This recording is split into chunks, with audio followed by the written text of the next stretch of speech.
En esta oportunidad quiero presentarles una breve reseña de la metodología para la evaluación de casos penales. Espero les sea de utilidad para iniciar el módulo de argumentación en las audiencias de la fase de juzgamiento. Vamos a tomar para ello un ejemplo de la cotidianidad. Una persona formula una denuncia según la cual el 1 de junio de 2013, aproximadamente a las 7 de la noche, se encontraba en su negocio un expendio de víveres ubicado en el parque principal del municipio de Barbosa, Antioquia, cuando llegaron dos sujetos en un chivero.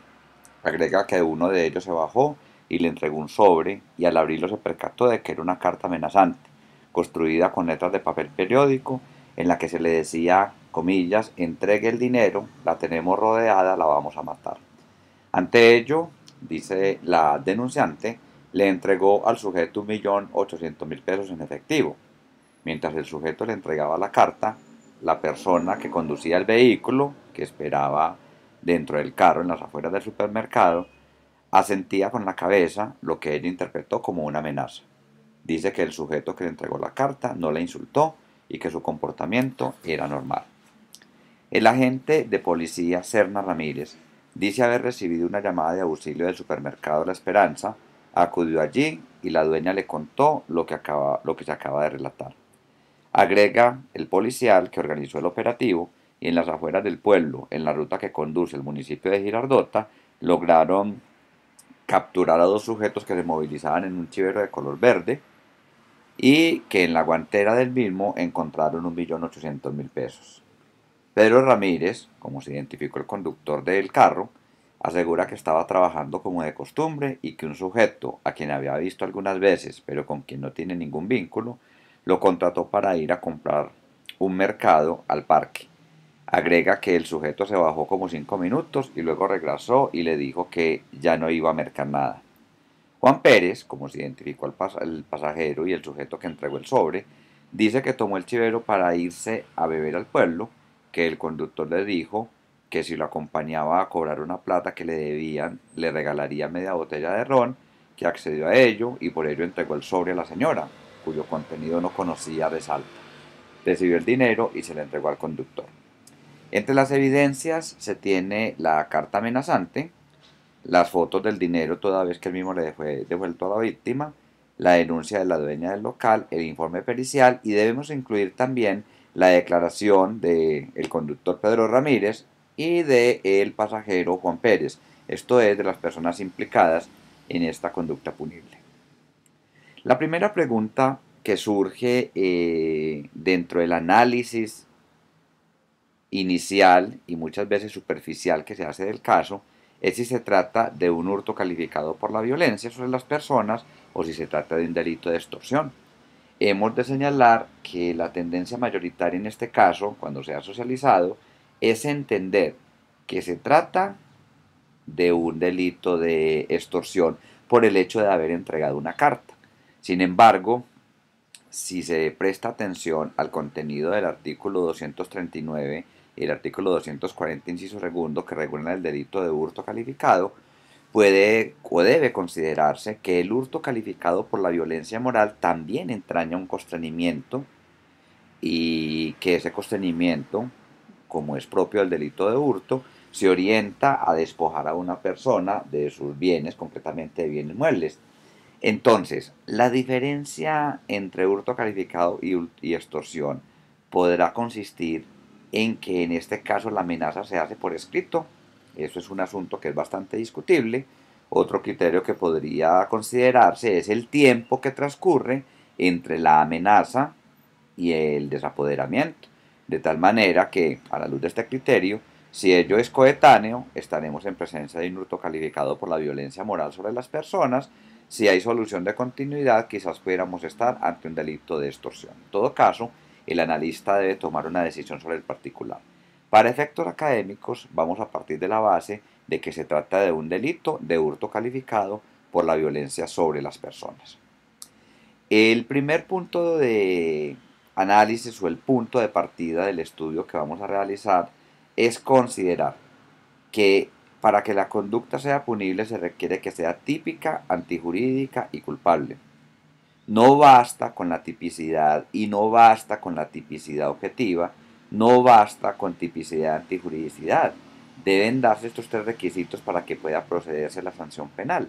En consecuencia, el analista debe considerarlos todos al momento de determinar si es procedente una imputación cuando se está en el rol de fiscalía o si, por ejemplo, hay lugar a aceptar los cargos o a una negociación cuando desde el enfoque de la defensa o si definitivamente es un caso que amerita llevarlo hasta el escenario del juicio. Si vamos a hablar de un hurto calificado por la violencia sobre las personas, debemos establecer cuál es el modelo legal. Esto en virtud del principio de legalidad, y es que una persona solo puede ser sancionada por conductas que estén previamente definidas en la ley, previa y claramente. En consecuencia, lo primero que debe hacer el analista es verificar cuál es ese modelo legal de conducta que es objeto de sanción. En este caso, es evidente que estamos hablando de la modalidad de coautoría, lo que le imprime un cierto nivel de dificultad al estudio del caso, o por lo menos obliga a los analistas a considerar unos aspectos puntuales que son los que estructuran esta forma de participación. Entonces, el primer paso ha de ser la selección normativa y debemos considerar aspectos como los siguientes: el lugar y tiempo de la conducta. Esto es un aspecto muy importante. Primero, porque determina la competencia. Segundo, porque es útil para definir la ley aplicable. Además, para establecer si han operado no fenómenos como la prescripción, pero principalmente porque el imputado o acusado tiene derecho a saber cuándo y dónde fue que se realizó esa acción que se le está endilgando. Deben asimismo considerarse los elementos objetivos del tipo. Cuando hablamos de los elementos objetivos, para efectos metodológicos, vamos a incluir algunos elementos subjetivos específicos. Por ejemplo, en el delito de hurto, tenemos elementos objetivos: el que mediante violencia sobre las personas se apodere de cosa mueble ajena. Pero hay un elemento subjetivo específico y es el que se debe actuar con la intención de obtener provecho para sí o para un tercero. Estos aspectos deben incluirse en el análisis. Deben incluirse también las circunstancias de mayor y menor punibilidad. Por ejemplo, en este caso tenemos el 240, inciso segundo, que habla sobre la violencia sobre las personas, y el artículo 241, numerales 10 y 11, que hablan de la coparticipación criminal y habla de que el delito se cometa en un establecimiento abierto al público. Además, debe incluirse la forma de participación. En este caso, estamos hablando de dos posibles coautores, y también debe incluirse la forma de comisión, que según el artículo 25 puede ser por acción o por omisión. Es también imperioso incluir el tipo subjetivo, más allá de los elementos específicos de los que hablábamos, que ha de ser dolo, culpa o preterintención. En este caso estamos frente a un delito que solo admite la forma dolosa. Debemos analizar la antijuridicidad, artículos 11, artículos 32, numerales 6 y 7, y debemos estudiar la culpabilidad en sus tres elementos: imputabilidad, conciencia de la antijuridicidad y exigibilidad de un comportamiento ajustado a derecho. Pero en verdad, encontrar estas normas o ubicar estas normas es solo el primer paso para el análisis y para la determinación de eso que hemos llamado modelo legal de conducta de hurto. Habría que establecer muchas cosas. Por ejemplo, qué es lo que significa apoderarse, o cuáles son los requisitos para que pueda hablarse de coautoría. Las normas, miradas en su literalidad, es posible que no nos den plenamente la información porque las mismas están permeadas por las teorías y además por el desarrollo jurisprudencial. Entonces, lo que podemos hacer es la verificación a través de la organización, y para ello se propone una tabla como la siguiente. Esta tablita es bastante sencilla y se diseñó en el contexto de la especialización y ha permeado procesos importantes de capacitación y tiene los siguientes elementos.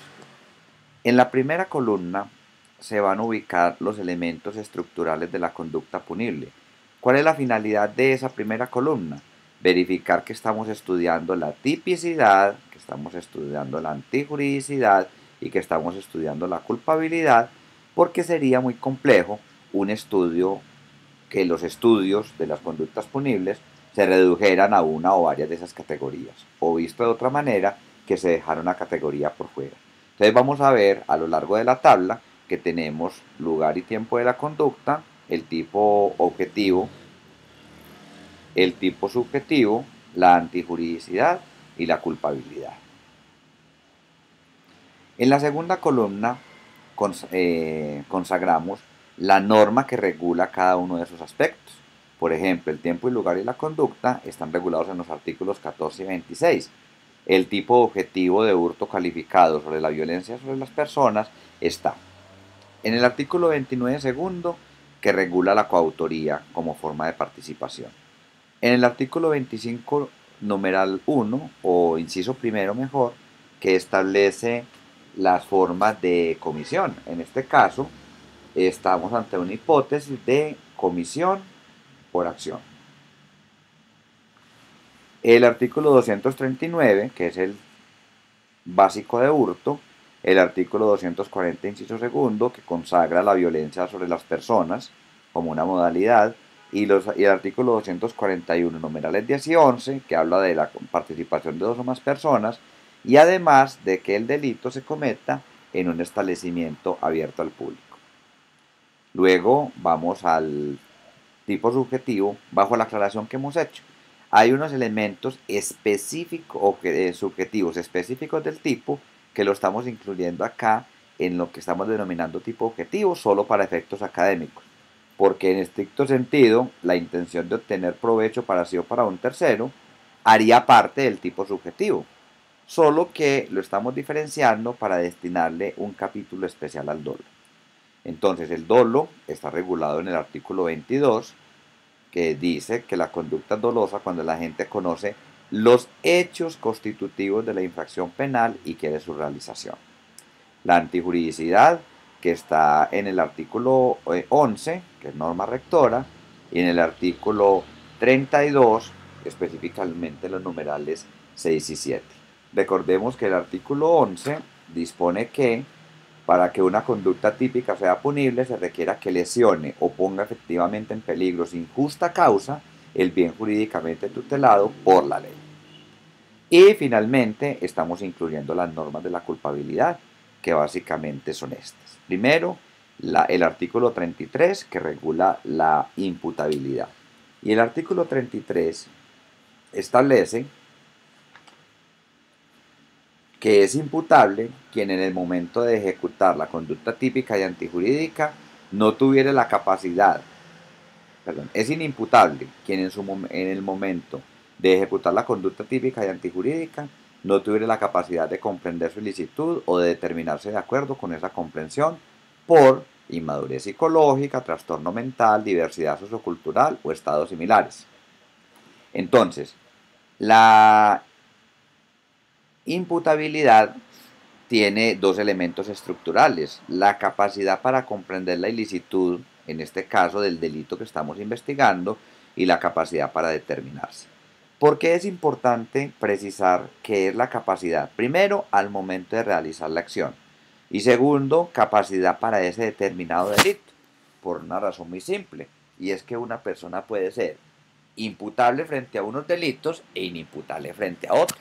Por ejemplo, el cleptómano puede ser inimputable frente al delito de hurto porque no tiene capacidad para determinarse, pero puede ser perfectamente imputable frente a un delito de homicidio. Además, incluimos la conciencia de la antijuridicidad y la exigibilidad de otra conducta. Ya vamos a hablar un poco más del contenido de estas categorías. La tercera columna es, en nuestro sentir, una de las más importantes porque hace alusión a los hechos en abstracto consagrados por el legislador en estas normas penales. De alguna manera, la tercera columna obedece a lo que hemos denominado modelo legal de conducta a sancionar. Esto es muy importante porque al momento de establecer si estamos frente a un caso penal o no, hemos de constatar si los hechos del caso se enmarcan o no en cada uno de los elementos que regulan, o mejor, que consagró el legislador como estructurales de la conducta punible. Para establecer cuáles son los hechos en abstracto, debemos verificar que tenemos un entendimiento adecuado de las normas. Por ejemplo, en este caso estamos hablando de coautoría.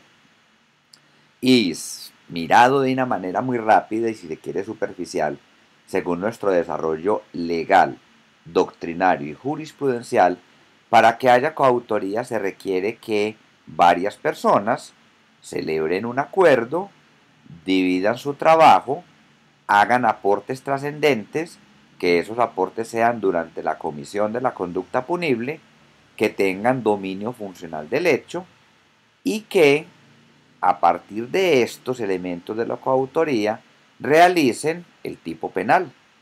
Entonces, el modelo de conducta de hurto calificado por violencia sobre las personas cometido en la modalidad de coautoría, grosso modo podría expresarse así: los que por acuerdo común, con división de trabajo, con aportes trascendentes, aportes que deben ser durante la comisión de la conducta punible, con dominio funcional del hecho, mediante violencia sobre las personas, 242, se apoderen de cosa mueble ajena, artículo 239, con la intención de obtener provecho para sí o para un tercero.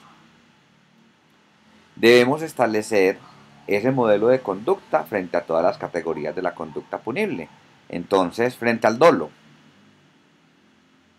es imperioso que las personas hayan tenido conocimiento de que se estaban apoderando de cosa mueble ajena mediante violencia sobre las personas y que hayan dirigido su voluntad a hacerlo.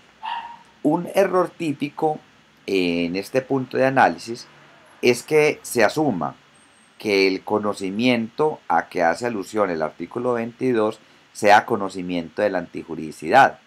Entonces, en muchas ocasiones las personas dicen, hay dolo cuando la persona sabe que apoderarse de cosa mueble ajena es contrario al ordenamiento jurídico, lo que es un error.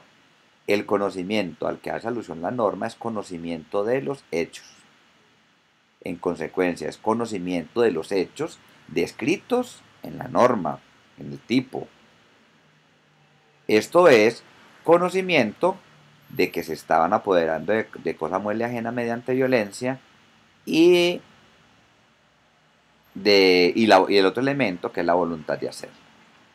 El otro aspecto es la antijuridicidad. Acá está entre comillas, que consiste en la afectación o puesta en peligro efectivo del bien jurídico y ausencia de justa causa. ¿Por qué hemos puesto entre comillas la afectación o puesta en peligro efectivo del bien jurídico? Porque existe una tendencia muy fuerte hoy en día en ubicar la afectación o puesta en peligro del bien jurídico en el tipo. Sin embargo, en esta fase de introducción hemos de ubicarla donde tradicionalmente la hemos puesto, es decir, en la antijuridicidad. Tercer elemento, la imputabilidad. Y la imputabilidad, según decíamos, tiene dos elementos: capacidad para comprender la ilicitud del apoderamiento de cosa mueble ajena, porque ya vimos que una persona puede ser imputable frente a un delito, pero inimputable frente a otro, y capacidad para determinarse de acuerdo a esa comprensión. Por ejemplo, el cleptómano, insistimos, puede tener capacidad para comprender que apoderarse de cosa mueble es ilícito, pero quizás no tenga capacidad para determinarse. Pero si lo pusiéramos frente a un delito de homicidio, quizás podríamos decir que él tiene capacidad para comprender que matar a otro es ilícito y capacidad para determinarse de acuerdo a esa comprensión. Además, debemos verificar la conciencia de la antijuridicidad. La pregunta concreta es, ¿eran conscientes los sujetos activos de que apoderarse de cosa mueble ajena es contrario al ordenamiento jurídico? ¿Por qué la conciencia de la antijuridicidad la traemos en el artículo 32, numeral 11? Porque la conciencia de la antijuridicidad está regulada por vía negativa en el artículo 32, numeral 11, sin perjuicio de que el numeral 10 también consagre alguna parte de error de tipo, en el artículo 32, numeral 11 del Código Penal, que regula el error de prohibición. El artículo 32, numeral 11, dice que no habrá lugar a la responsabilidad penal cuando se obre con error invencible de la ilicitud de su conducta, y se aclara que si el error fuere vencible, la pena se rebajará en la mitad. Además, debe examinarse si al sujeto le era exigible otra conducta. Es decir, si además de haber realizado una conducta típica, antijurídica, y además de ser imputable y además de tener conciencia de la antijuridicidad, le era exigible una conducta distinta. ¿Y cuándo podemos predicar que al sujeto no le era exigible una conducta distinta? Por ejemplo, cuando se obra por insuperable coacción ajena, numeral 8, que realmente el numeral 7 está mal traído, el numeral 8, o cuando se obre impulsado por miedo insuperable, numeral 9 del artículo 32. Una vez establecido lo que hemos denominado modelo de conducta, es decir, aquellos requisitos que el legislador previó para que una persona sea sancionada por un delito de hurto calificado sobre la violencia sobre las personas en la modalidad de coautoría, ahora podemos generar nuestra hipótesis de hechos jurídicamente relevantes. ¿En qué consiste esto? Cuando leímos la noticia criminal, establecimos que quizás se trataba de un hurto calificado por la violencia sobre las personas en la modalidad de coautoría.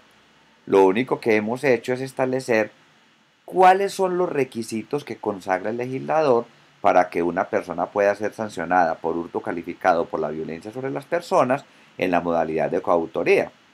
Hicimos una relación de las normas aplicables al caso y lo que hemos tratado de hacer en esta tabla es simplemente verificar cuáles son esos hechos que en abstracto consagró el legislador como presupuesto de la sanción, y ahora lo que estamos es verificando cuál sería la hipótesis que tendría que probar la fiscalía para que a Pedro y a Juan pudiera imputárseles el delito en mención, hurto calificado por la violencia sobre las personas en calidad de coautores. Entonces tendríamos que partir de lo siguiente. Primero, el lugar y tiempo de la conducta. Según la denuncia, la hipótesis podría generarse en el sentido de que esto ocurrió en Barbosa, Antioquia, y que lo fue el 1 de junio de 2013 como a las 7 de la noche. Luego, en cuanto a los sujetos, los que tenemos que hipotéticamente se trata de Pedro y Juan, y para que les fuera imputable este delito tendríamos que demostrar que ellos acordaron, tuvieron un acuerdo común, acordaron apoderarse mediante violencia de los bienes de la señora del supermercado. También tendríamos que probar que dividieron su trabajo. En este caso, que a Juan le correspondió entregar la carta amenazante y recibir el dinero, mientras Pedro se ocupó quizás de conducir el vehículo para llegar al lugar y luego poder huir, y según la versión de la señora, para contribuir a la amenaza a través de su asentimiento con la cabeza. Estas personas realizaron un aporte trascendente y en consecuencia tenían dominio funcional del hecho, toda vez que sin su colaboración este hecho no hubiera sido posible. Es decir, si Juan no entrega la carta y recibe el dinero, y si Pedro no conduce el vehículo hasta el lugar, no solo para llevar hasta quien entregaría la carta, sino para alejarse del mismo, entonces no podríamos hablar de coautores. Luego de establecer estos elementos de la coautoría, generamos la hipótesis frente a qué fue lo que hicieron. Ya sabemos que amenazaron de muerte a la señora del supermercado a través de una carta que decía la tenemos rodeada, si no nos entrega el dinero la vamos a matar, y se apoderaron de 1.800.000 pesos con la intención de obtener provecho para sí. ¿Qué es lo que estamos haciendo? Comparando el modelo de conducta legal y verificando qué es lo que tendríamos que probar para que estas personas pudieran ser condenadas. Luego vamos al elemento dolo. Entonces, según el artículo 22, es conocimiento y voluntad, conocimiento de los hechos, es decir, de que se estaban apoderando mediante violencia de cosa mueble ajena y que decidieron realizar esa conducta. Entonces habría que demostrar que Pedro sabía que se estaban apoderando de cosa mueble ajena mediante violencia sobre las personas, y que Juan sabía que se estaban apoderando de cosa mueble ajena mediante violencia sobre las personas. Y creo que ya vamos anticipando que uno de los puntos fuertes de debate es el atinente al dolo. Y además debemos probar que dirigieron su voluntad a realizar esa conducta. En el contexto de la antijuridicidad, desde la perspectiva más tradicional, entonces habríamos de establecer si afectaron o no el patrimonio económico y si medió o no alguna justa causa. ¿Cuáles son las causales de justificación en nuestro ordenamiento jurídico? La legítima defensa y algunos estados de necesidad. Luego tendríamos que establecer lo referente a la culpabilidad. Entonces, primero, ¿era Pedro capaz de comprender que apoderarse de cosa mueble ajena es contrario al ordenamiento jurídico? ¿Era Juan capaz de comprender que apoderarse de cosa mueble ajena es contrario al ordenamiento jurídico? ¿Estaba Pedro en capacidad de determinarse de acuerdo a esa comprensión? Lo mismo. ¿Estaba Juan en capacidad de determinarse de acuerdo a esa comprensión? En cuanto a la conciencia de la antijuridicidad, la hipótesis consistiría en que Pedro y Juan eran conscientes de que apoderarse de cosa mueble ajena es contrario al ordenamiento jurídico. Y en la exigibilidad de otra conducta, la hipótesis es que a ellos les era exigible comportarse ajustado a derecho. En este caso concreto, ¿en qué consiste un comportamiento ajustado a derecho? Pues en haberse abstenido de amenazar a la señora para apoderarse de sus bienes. De la hipótesis, o antes una aclaración, ¿por qué se llama hipótesis de hechos jurídicamente relevantes? Porque establece lo que tendríamos que probar para que estas personas pudieran ser objeto de imputación, de acusación o de condena. Si es lo que tendríamos que probar, pues la hipótesis lo que nos ha de generar es unos problemas probatorios o unas preguntas probatorias.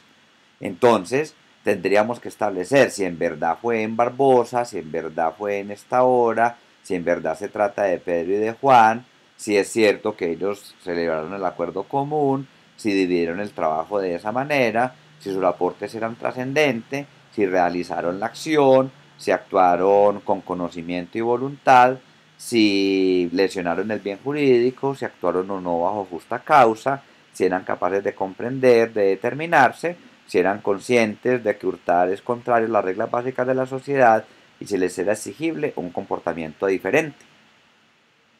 Entonces, en este caso podríamos decir, mirado esto muy al vuelo, de que hay evidencia sobre la identidad de Pedro y Juan, que tenemos evidencia suficiente de que fue de que fue Juan quien entregó la carta y recibió el dinero, y que Pedro conducía el vehículo.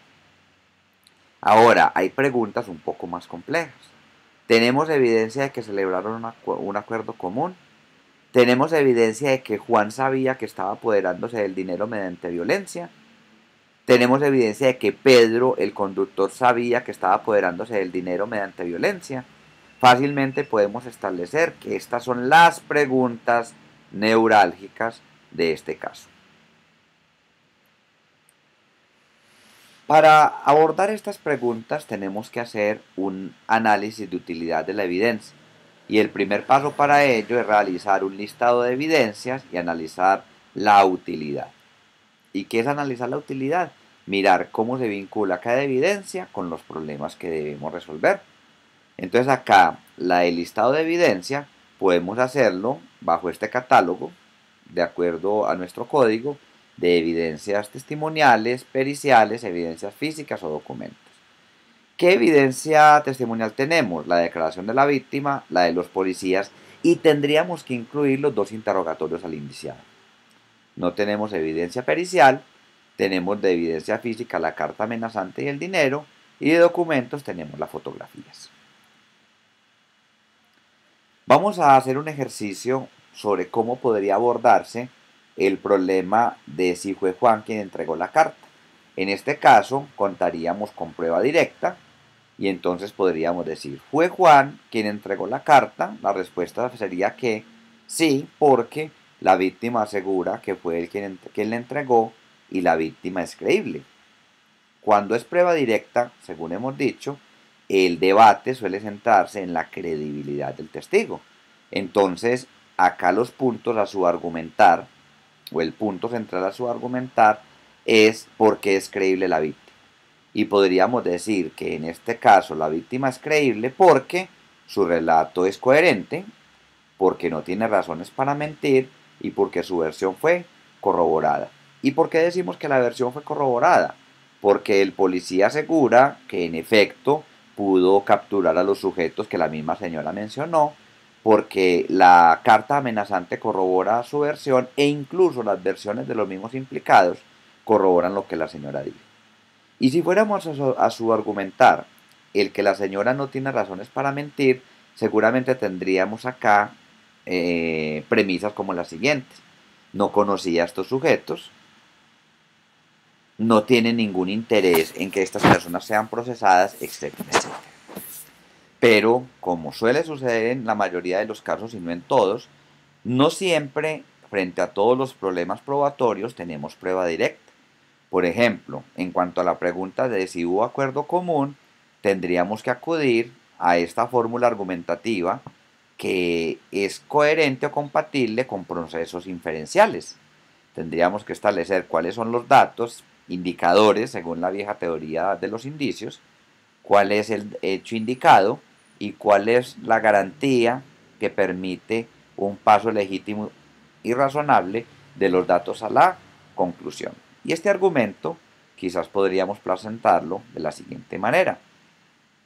¿Por qué podemos decir que hubo un acuerdo común? Los hechos indicadores es que participaron varias personas y realizaron acciones coordinadas. Y la máxima de la experiencia que podríamos aplicar acá es que una acción coordinada requiere acuerdo común. Entonces, vamos a hacer una breve recapitulación para que esto les pueda ser de verdadera utilidad. Recibimos la noticia criminal, la analizamos minuciosamente, sin dejar ningún aspecto por fuera, generamos una primera hipótesis normativa, en este caso, dos posibilidades, tratarlo como un hurto o como una extorsión, cada uno lo decidirá. Tomamos conciencia de la importancia de estudiar tipicidad, antijuridicidad y culpabilidad. Luego establecemos cuál es el modelo legal de ese delito, en este caso de un hurto calificado por la violencia sobre las personas, cometido en la modalidad de coautoría. Hacemos una selección de las normas, incluyendo todas las categorías de la conducta punible. Luego las organizamos de tal manera que garanticemos que están todos los elementos de la conducta punible, que estén todas las normas, que podemos establecer qué es exactamente lo que esas normas significan o modelo de conducta, y luego generamos la hipótesis de hechos jurídicamente relevantes. ¿Por qué es hipótesis? Porque todo esto tendrá que ser objeto de verificación. Entonces tenemos el correlativo a tiempo y lugar, el correlativo a la coautoría, el correlativo al tipo penal, también tenemos lo atinente al dolo o tipo subjetivo, lo que atañe a la antijuridicidad y lo que corresponde a la culpabilidad. De todo esto surge la hipótesis y establecemos las preguntas a resolver en el caso. Cada aspecto de la hipótesis es una pregunta y todo habrá que demostrarlo. Por ejemplo, habrá que demostrar tiempo y lugar, así sea fácil, todos los elementos de la coautoría, todos los elementos del tipo, antijuridicidad y culpabilidad. Para ello, hacemos un estudio de utilidad de la evidencia y ese estudio de utilidad de la evidencia supone que realicemos un listado. Es difícil realizar un estudio sobre la utilidad de la evidencia sin que hagamos un listado por razones elementales. Luego empezamos a evaluar pregunta por pregunta y mirar cómo se conectan las evidencias. Por ejemplo, frente a la pregunta de si fue Juan quien entregó la carta, tenemos que hay evidencia que se conecta directamente, en este caso el testimonio de la víctima. Pero también vemos que la carta se conecta indirectamente con esto. ¿Por qué? Porque la existencia de la carta corrobora la versión de esta persona. Y también sabemos que hay ciertos puntos de debate que solamente podrán probarse a través de inferencias, como la existencia de un acuerdo común, y que ello debe dar lugar a argumentos más o menos como este.